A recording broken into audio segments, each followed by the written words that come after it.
Aproveitando aqui a minha roupa de adolescente, hoje conversando com o Fábio, a gente trouxe a questão de que eu não conheço pessoas jovens que querem trabalhar com tratamento de água, gente. Por que será? Será que não é bem divulgado isso? Por exemplo, eu sou química industrial, mas tem um monte de engenharia, tem técnico, né, de saneamento, técnico químico, de química. Por que as pessoas, os jovens em geral, não têm vontade de trabalhar com tratamento de água? Talvez seja porque a parte de TI aí, de computador, essas coisas, esteja muito em alta, né? E ninguém tá nem aí pra água. O que você acha sobre isso? O que vocês pensam? Existe um glamour, né, na nossa profissão. Ninguém fala, ai, nossa, quero ser tratador de água, como a Patrícia falou. Então, vou dar um exemplo na prática aqui. Eu vi um perfil de uma moça hoje falando sobre questão de imagem, né? E aí ela citou uma advogada que, quando vai defender criminal, quando vai defender usa terno, passa maquiagem, mas normalmente ela não é assim. Eu vou colocar o perfil da moça aqui pra vocês verem que coisa mais linda. Ó, esse perfil que eu vi, ela é advogada criminal. Então você pega aqui, ó, ela está lá no tribunal, ela está de terno, tá com a toga aqui, mas outras fotos ela tá com o terninho, gravata e camisa.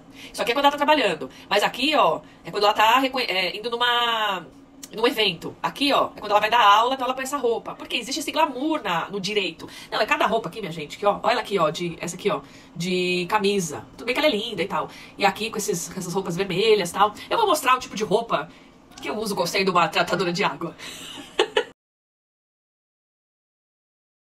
Pergunto, dá pra competir? Dá? Com essa botona de segurança aí, com biqueira, capacete que destrói todo o cabelo, sempre o cabelo preso. Dá, né? Fica difícil. Mas tem muitas coisas boas, né? Muitas nesse mercado, e a gente precisa trazer isso pra galera, hein? Olha, eu concordo que quando você começa nessa área, por exemplo, como técnico químico ou como trainee, o trainee ganha mais, né? Mas eu concordo que os salários são mais baixos. Mas se você for fazendo a sua carreira dentro de uma multinacional, por exemplo, eu não acho que pagam tão mal. Por exemplo, quando eu trabalhei na Clarent, eu entrei como estagiária, então era uma bolsa salário lá, sei lá, auxílio e tal. E aí eu fui passando pra técnica interna, técnica externa, fui pra vendas, aí você tem a comissão. É que pra você chegar em vendas, você precisa estudar. Porque você precisa conhecer bem os produtos químicos, os tratamentos. Então eu acho que essa questão de remuneração, ela tá relacionada ao que você tem a oferecer pra empresa. Porque toda profissão é assim, se for ver. Isso que eu tô falando só da parte técnica. Tem toda a parte também de comportamento, de desenvolvimento pessoal, que conta. Pra você crescer, pra você ganhar mais, as habilidades devem ser diferentes. Hoje, por exemplo, se eu for pegar o que eu tô na empresa, é muito mais valioso hoje o meu networking e a minha visão de mercado, a experiência em si, do que a própria experiência técnica. Porque o técnico você aprende, né? Você senta a bunda aí, eu aprendi de ozônio. Trabalhei 10 anos, né? Mas aprendi. E também já tinha trabalhado mais outros 10 anos com tratamento de água. É óbvio que isso fica mais fácil, mas são 20 anos. E aí eu pergunto aqui, quanto antes a gente começar, melhor, mais experiência a gente consegue ter e, consequentemente, crescer na carreira. Agora, eu concordo que você vai nessas empresas de tratamento de água, você vai na empresa, aí você vai na ETA, né, ou na ITE. Aí é um operador que, sei lá, ganha R$2.000, tem uns que nem fizeram técnico de química, e o cara não sabe por que ele faz aquilo, assim, não tem uma visão, um propósito, uma visão de carreira mesmo. Hoje eu tô aqui, aí eu vou estudar, aí eu vou passar para supervisor. É complicado, minha gente, por isso que a educação é o único caminho, assim, que salva. Que junto com a educação, a partir do momento que você também aprende tecnicamente, você conhece pessoas, você se desenvolve. E tem que buscar desenvolvimento. Você tem que ser uma pessoa articulada, uma pessoa que tem repertório. E como? Através de leitura de livros. Eu, por exemplo, faço terapia há 12 anos. Eu acho que viajar, quando você viaja muito, você aprende também. Eu já fui essa pessoa, viu? Que trabalhou para pagar as contas no automático. Eu já fui essa pessoa, sem dúvida. O que me fez mudar? Primeiro, que eu olhava os meus superiores e pensava, como é que eles chegaram até lá? O que eles fizeram? Como eles são? Então, a humildade é a primeira coisa. Você tem que ser humilde. Pra ouvir, abaixar a cabeça, não falar de igual para igual. Estar ali mesmo como uma pessoa que tem que aprender. Então, essa é a primeira coisa. E aí, outra coisa também que mudou muito a minha percepção sobre o trabalho, sobre a empresa, foi ter conhecido meu marido, que já era um empreendedor, já era um empresário. Então, o tipo de problema que ele trazia, ou de situações, me faziam pensar na empresa que eu estava, onde eu era só uma funcionária, uma parte, e tem todo um macro, um sistema, né, aí de várias outras coisas. E a terceira foi quando eu fui empreender. Aí, minha gente, Jesus amado. O que a gente aprende muito quando você se torna empreendedor, consultor, é dar muito valor ao seu tempo e ver qual é o objetivo do trabalho que você vai fazer. Então, eu quero atração de pessoas, então eu vou criar um conteúdo tal. Eu quero prospectar, então eu vou pegar a lista aí de pessoas que eu conheço. Eu preciso executar, vendi um trabalho, preciso entregar. Então, nada é por acaso, sabe? A hora que você senta a bunda no computador, você fala, por que eu vou fazer e por que eu vou fazer isso? E o que eu vejo muito no mundo corporativo é que tem muitas coisas que são feitas e ninguém nem sabe por que tá fazendo.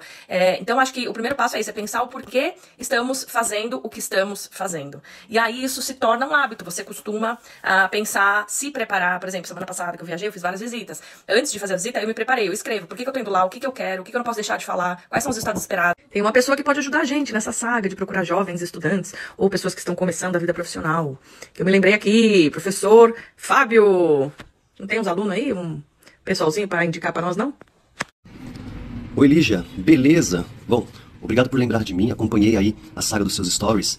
E respondendo imediatamente a pergunta, sim, eu tenho bastante alunos e alunas para indicar para os cargos operacionais, técnicos e até cargos de vendas na área de tratamento de água.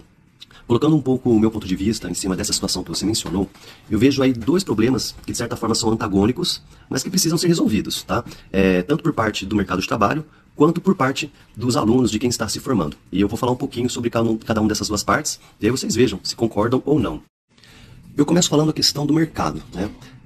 Eu acho que assim, muitos salários realmente são um pouquinho abaixo da média para uma pessoa conseguir ter o mínimo de conforto na vida dela, mas a gente tem candidatos que se sujeitam a esses salários, a essas funções, e por mim, assim, até por aí vai tudo bem, cada um sabe da sua necessidade.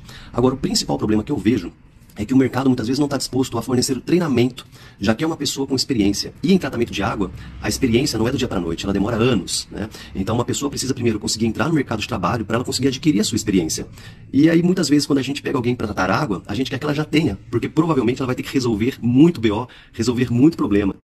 Então, você pega ali um jovem recém-formado, 18, 19 anos, que nunca trabalhou na área, né? Inclusive ele começa pelo curso técnico justamente para poder ter a primeira experiência no mercado.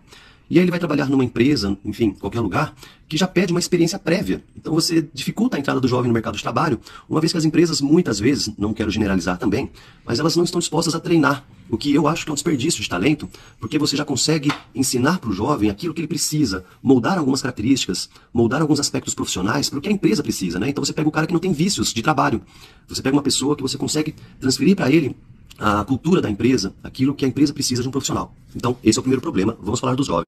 Agora, olhando pelo lado dos jovens, eu vejo aí algumas coisas que culturalmente estão mudando, né? Primeiro é o imediatismo. Então a pessoa entra numa empresa com um salário baixo ou razoável ali, achando que em questão de 2, 3 meses, ele já vai estar num cargo maior, ganhando muito mais. Porque muitas vezes ele consome isso da internet principalmente, né? As pessoas ganhando muito dinheiro em pouco tempo, em atividades que não tem nada a ver, obviamente, com o tratamento de água, mas ele precisa se desprender um pouco desse imediatismo, achar que em questão de poucos meses ali, ele já vai estar subindo de cargo, ganhando muito mais e conquistando as coisas num prazo muito curto, né? Então acho que o jovem precisa se desapegar um pouquinho disso daí. E principalmente, ele tem que gostar de tudo que venha junto com o pacote de tratamento de água. E aí estamos falando de química, estamos falando de matemática, estamos falando de hidráulica. Tratar água, eu sempre falo, né? Não é só abrir e fechar válvulas, apertar botões, é resolver problemas de fato, né? Cor, turbidez, pH, tudo isso são fenômenos físico-químicos que a gente precisa do respaldo matemático para ajudar a resolver isso. E aí, às vezes, o jovem entra num curso técnico, não tem a menor afinidade com essas áreas, com essas matérias. Ele acha que ele vai tratar água só jogando produto químico, né? Como se fosse uma tarefa tão trivial assim. E ele não tem noção da grandeza de problemas que vem junto com isso, né? Dureza, incrustação e tantos outros aspectos que vem no combo tratamento de água. Ele tem que gostar. E para finalizar, além dessas questões comportamentais que você já citou nos seus stories, e eu concordo com todas elas, tá? Eu faço aqui um comentário de algo que eu sinto muita falta nos meus alunos, que é meio bobo, mas eu sinto muita falta, que é informática, Excel principalmente. Os jovens sabem usar o computador, mas eles não sabem informática. Então você dá ali uma planilha, você pede para ele desenvolver uma formulazinha no Excel para ele poder fazer dosagem de produtos, para poder analisar um gráfico, né? Montar um gráfico para ver o histórico de alguma coisa. E eles não sabem. Então, se eu pudesse falar de um conhecimento que hoje eu acho indispensável, é saber usar Excel. Talvez há 15 anos atrás, o inglês, né, era o grande diferencial. Hoje eu acho que é o Excel. Então tá aí a minha contribuição e fico à vontade e à disposição para debater isso. Valeu!